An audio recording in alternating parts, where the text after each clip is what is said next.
వారాహి నవరాత్రుల సందర్భంగా అష్టైశ్వర్యాల కొరకై అత్యంత శక్తివంతమైన శ్రీ వారాహి పాశుపత హోమం సంప్రదించండి.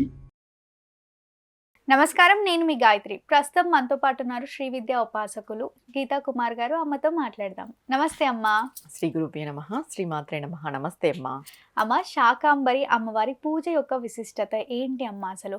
అంటే అంత నవరాత్రులు అంతా అయిపోయిన తర్వాత శాకాంబరి అమ్మవారి గురించి ఒక తిథి మనము నిశ్చయించుకొని అమ్మవారి పూజ చేస్తాం కదా. అసలు ఈ పూజ చేయడం వల్ల మనకి కలిగే ఫలితాలు ఏంటి? అసలు అమ్మవారి పూజ ఎలా జరుపుకోవాలి అంటారు? ఒకసారి తెలియజేయండి.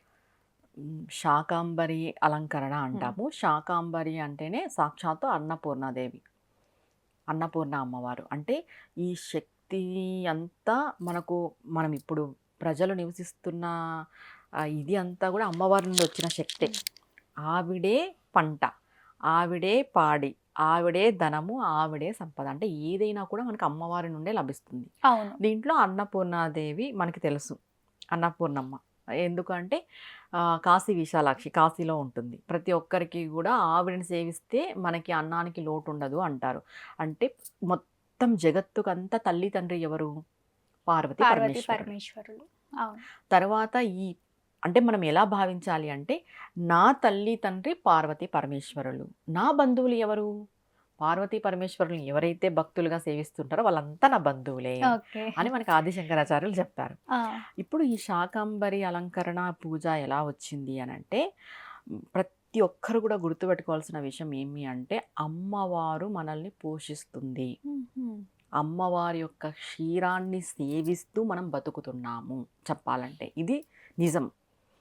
అమ్మవారే మనల్ని అమ్మగా ఉండి, అన్ని రకాలుగా ఉండి, అమ్మవారి యొక్క శక్తి వల్లనే ప్రతి ఒక్క జీవి కూడా రక్షింపబడుతుంది.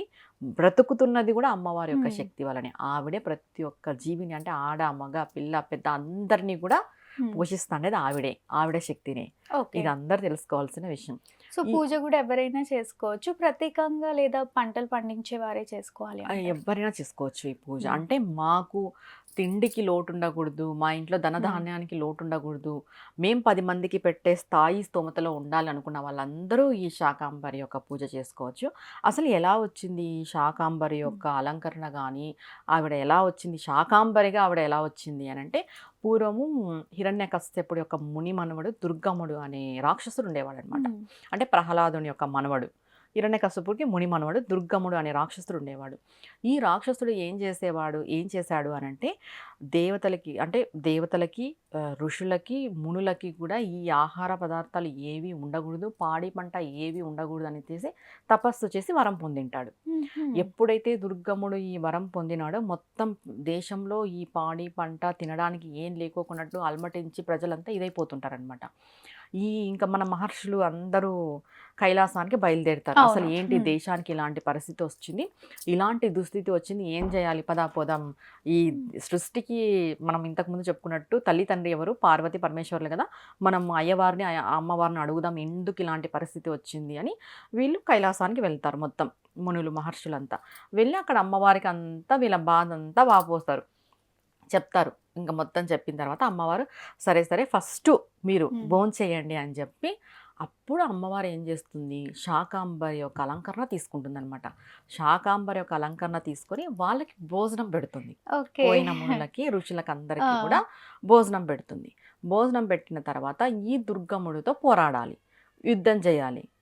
ఈ దుర్గముడితో యుద్ధం చేసే యొక్క శక్తి దేవతే ఈ శాకాంబరి దేవి. శాకాంబరి దేవిగానే దుర్గముడితో యుద్ధం చేసి తీర దేవి నవరాత్రుల్లో దుర్గగా మారుతుంది ఆవిడ. అది మనం చెప్తాం. అందుకే ప్రతి నవరాత్రి అయిపోయిన తర్వాత కూడా శాకాంబరి అలంకరణ చేస్తారు. ఏ తిథుల్లో చేసుకోమంటారు? దశమి నుండి ఆ ఒక్క వారం, అంటే ఇప్పుడు మనకి నవరాత్రి అయిపోతుంది, అయిపోయిన తర్వాత ఆ వారంలోపు మనం ఎప్పుడైనా చేసుకోవచ్చు. ఏ నవరాత్రి అయిపోయిన తర్వాత అయినా కూడా ఈ అలంకరణ చేసుకోవచ్చు. కానీ మనం ప్రత్యేకించి ఈ ఆషాఢంలో ఎందుకు చెప్పాము అంటే, ఈ ఆషాఢంలోనే ఈ పొలాలను దున్నడం కానీ, మనం విత్తనాలు వేయడం కానీ ఇవన్నీ జరుగుతాయి. పంటకు సంబంధించినవి, ఈ పొలాలకు సంబంధించిన పనులన్నీ ఈ ఆషాఢంలో జరుగుతాయి. కాబట్టి ఈ ఆషాఢంలోనే అమ్మవారి యొక్క అలంకరణ చేయాలి అని చెప్పి శాస్త్రంలో ఉందన్నమాట. చేసుకోవాలి అనుకుంటే ప్రతి నవరాత్రి అయిన తర్వాత కూడా చేసుకోవచ్చు. శాకాంబరి దేవి యొక్క అలంకరణ. ఎలా చేస్తారు, ఏం చేస్తారు, పూజ ఎలా చేసుకోవాలంటే ఏం లేదు, మనం అన్ని కాయగూరలు తెచ్చుకుంటాం. కాయగూరలు, ఆకుకూరలు అన్నీ తెచ్చేసుకొని అమ్మవారికి ఇవన్నీ సమర్పించి ఇంట్లో అయినా చేసుకోవచ్చు. అమ్మవారి ఫోటో ఉన్నా, కలశం ఉన్నా, లేదు అనంటే మీ ప్రాంతాలలో గుళ్ళల్లో చేస్తుంటారు ఈ శాకాంబరి యొక్క అలంకరణ దేవిగా అమ్మవారిని. మీరు ఆ గుడికి ఈ కాయగూరలు అన్నీ మనం సమర్పించవచ్చు.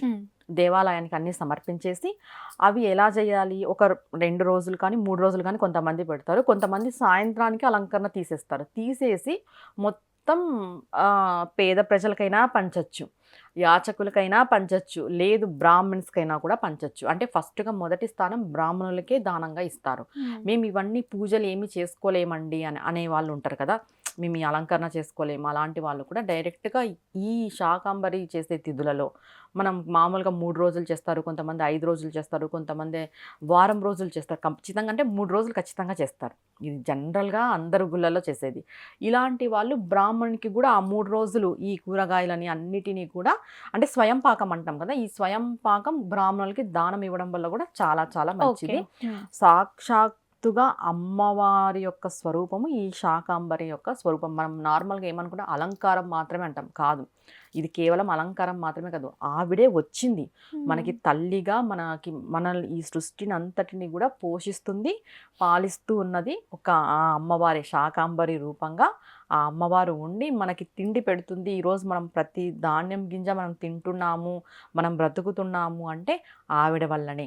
ఆవిడ చేయలేనిదంటూ ఏదీ లేదు.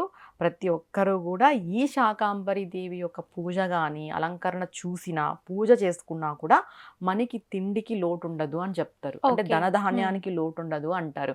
ఇంకొకటి, దాన ధర్మాలు కూడా మనం ఈ రోజుల్లో చేస్తే చాలా మంచిది. ఇప్పుడు మనం ఏం చెప్తాం, ఎవరికైనా కూడా అన్నదానమే చెప్తాం. అన్ని దానాలలో కల్లా మించిన దానం ఏది అంటే అన్నదానం. ఎందుకు అన్నదానానికి అంత విశిష్టత ఉంది అంటే, ఏది ఇచ్చినా కూడా మానవుడు ఆశాజీవి, ఏది ఇచ్చినా కావాలి కావాలంటాడు. కానీ అన్నం పెడితే ఆ పొట్టకి ఎంత పడుతుందో అంత తిని చాలు అన్న మాట వస్తుంది. ఒక్క అన్నం దగ్గరే చాలు అన్న మాట వస్తుంది, ఇంకా ఎక్కడా ఉండదు, ఎక్కడ వినం కూడా అనం కూడా చెప్పాలి అంటే. అందుకు అన్ని దానాలలో కల్లా అంటే తృప్తినిచ్చే దానం, తృప్తిని ఇస్తుంది, తృప్తిని పొందుతాం కూడా. అంటే పెట్టేవాడు తృప్తి పొందుతాడు, తినేవాళ్ళు కూడా తృప్తి చెందుతారు, రెండు జరుగుతాయి. అందుకే అన్నదానం అంత గొప్పది అని చెప్తాం. ఈ శాకాంబరి యొక్క అమ్మవారే ఈ అన్నదానానికి కూడా అధిపతి. ఈ అన్నపూర్ణాదేవే ఈ శాకాంబరి యొక్క అమ్మవారు. అమ్మవారు ప్రకృతి స్వరూపంగా ఉండి శాకాంబరిగా అవతారం తీసుకొని, అలంకరణ మాత్రమే కాదు, శాకాంబరిగా అవతారం తీసుకొని దుర్గముడు అనే రాక్షసునితో పోరాడి మనల్ని అందరినీ కూడా సుభిక్షంగా, సురక్షంగా, ఆరోగ్యంగా ఉండేలాగా తిండి పెడుతూ మనల్ని పోషిస్తూ ఉంది. తప్పకుండా అమ్మ, శాకాంబరి అమ్మవారి యొక్క విశిష్టత, అలానే పూజలు ఎలా చేసుకోవాలి, ఆ రోజుని ఎలా వినియోగించుకోవాలి అని మన ప్రేక్షకుల కోసం తెలియజేసినందుకు ధన్యవాదాలు. నమస్తే అమ్మా.